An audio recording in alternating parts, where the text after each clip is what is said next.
చెట్టు చేమ తోబుట్టులింకా నీకమ్మ, చుట్టూ ఉన్న చెట్టు చేమ తోబుట్టులింకా నీకమ్మ.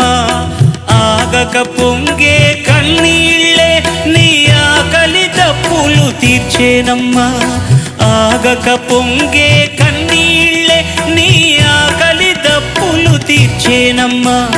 పట్టిన గ్రహణం విడిచి నీ బతుకున పున్నమి పండే ఘడియ వస్తుందమ్మా ఒకనాడు, చూస్తున్నాడు పైవాడు.